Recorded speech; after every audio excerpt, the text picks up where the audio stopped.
சிவபெருமான் தன் தலையில் சந்திரனை ஏன் தரித்தார் தெரியுமா? தக்ஷன் எனப்படும் பிரஜாபதி தன் 27 மகள்களை சந்திரனுக்கு திருமணம் செய்து வைத்தார். அந்த 27 மகள்களும் நட்சத்திரங்களாகிய நட்சத்திரங்கள்தான். ஆனால் சந்திரன் அவர்களில் ரோஹிணி தேவி மீதே அதிக பாசமும் அன்பும் காட்டி மற்ற மனைவிகளை முற்றிலும் புறக்கணித்தான். இதனால் தக்ஷன் மிகவும் கோபமடைந்தான். பலமுறை அறிவுறுத்தியும் சந்திரன் அதை கேட்கவில்லை. கடைசியாக தக்ஷன் சாபம் கொடுத்தான்.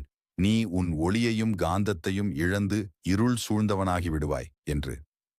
அந்த சாபத்தால் சந்திரனின் ஒளி மங்கத் தொடங்கியது. இதனால் பிரபஞ்சத்தில் குழப்பம் ஏற்பட்டது. ஏனெனில் சந்திரனின் ஒளியால் பல மூலிகைகள், தாவரங்கள் வளர்ச்சி பெறுகின்றன.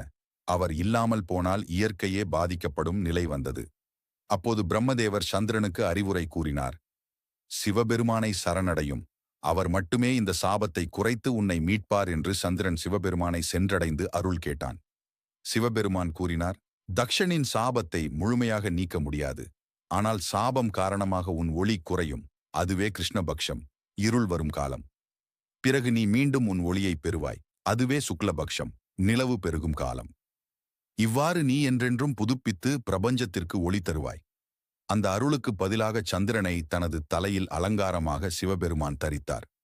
அதனால்தான் நம்முடைய சிவபெருமானுக்கு சந்திரசேகரர் என்றும் அழைப்பு வந்தது. இதன் அர்த்தம் சிவபெருமான் காலத்தையும் சாபத்தையும் இயற்கையையும் கட்டுப்படுத்தும் இறைவன் என்பதை காட்டுகிறது.